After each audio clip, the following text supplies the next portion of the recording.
everybody, welcome to my YouTube channel. My name is Shelly.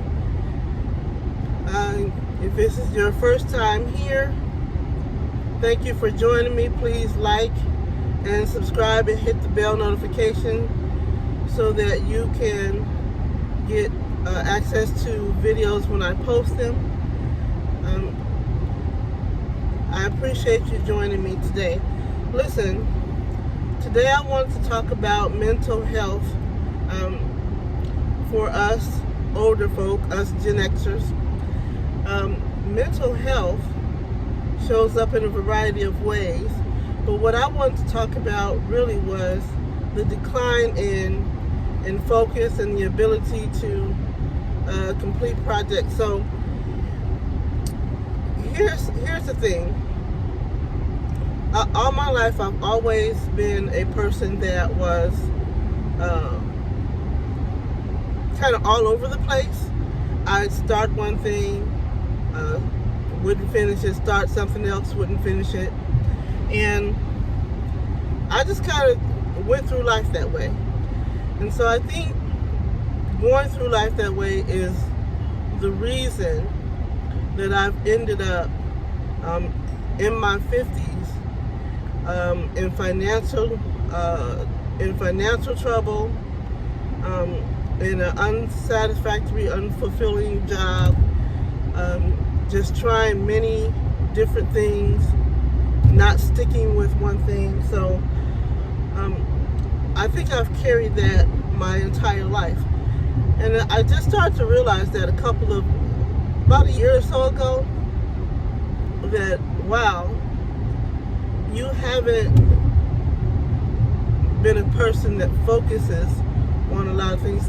So are you someone that maybe can't complete projects, have a hard time focusing on things for a long term? Maybe you're a procrastinator. Maybe you're disorganized.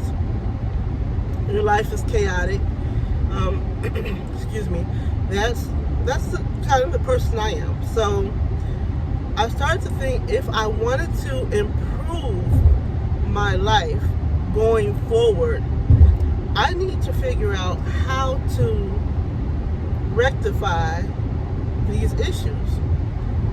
And I started to do a little research to find out, okay, what can I take to help me focus better? Can I eat better? Can I take any kind of vitamins? Is exercise good? Is better sleep?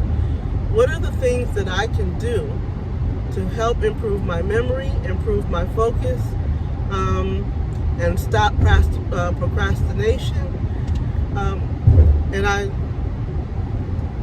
ended up really self-diagnosing, if you will, as ADHD, attention deficit hyperactivity. I think that's how it goes. Anyway, everybody knows, or if you don't know what ADHD is. And so I think that's been my issue all along. And I think as I get older, it starts to present itself even more. So I went online and talked to a therapist or a psychologist, therapist, and I tried to get diagnosed that way, and they were, really passive about it.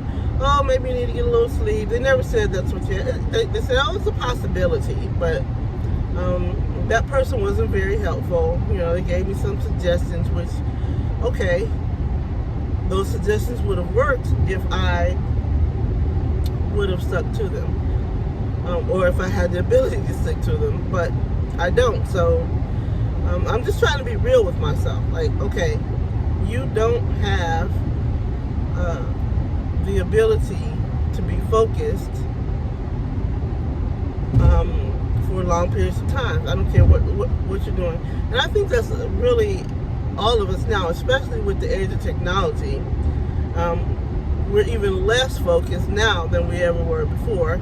Our attention span is even shorter now than ever before, because everything is so instant. We want it now. We want to get the information now. We want the answers now.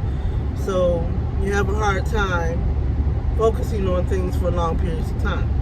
So that's where I am. So I decided what I was going to do is I was going to try to get myself tested and diagnosed officially as having adult ADHD. And so right now, you see me, I'm on the road, I'm driving. I'm on my way to a testing center where I guess I'm going to be able to go through a battery of testing questions or whatever else they do to be able to determine whether that's what I have. And moving forward, if that's what I have, or even if that's not what I have, I still need to find solutions to procrastination, disorganization,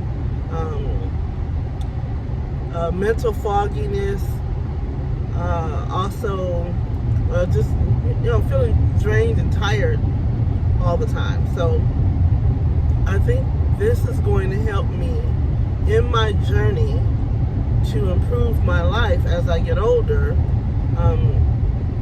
So what I'm going to do when I get to the facility, take the test, I'm going to come back, I'm going to talk about what kind of happened with the test, and then going forward, share more of my journey there.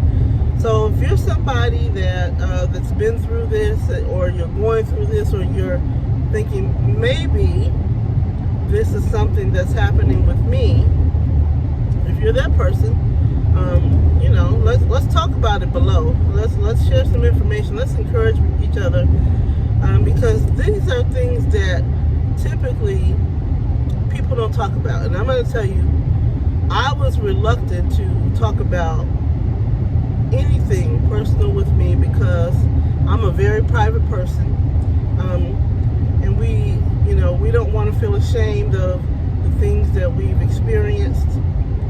We want to always seem like we have our things together, and we don't. In the way this world is going, nobody has everything together, everything figured out, and everybody needs a community or someone that's going to be able to step up and say, hey, I'm going through the same thing.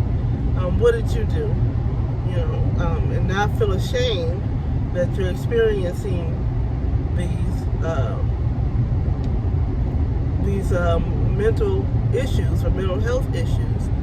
So hopefully I'll get the answers that I need, and be able to figure out where I can go for additional assistance. I'm going to tell you, one thing I really appreciate is that when we get older, we start to try to make sense of everything that's going on in our lives, or how do we get here. So that's something that I'm doing, and I know that if you've subscribed to my channel, then you're probably someone that can relate to me, and we can relate to each other. So again, I'll come back. I should be there shortly at my appointment, and then I'll come back and I'll talk about how it went and what advice the doctor has given me, if any. So I hope to see you soon.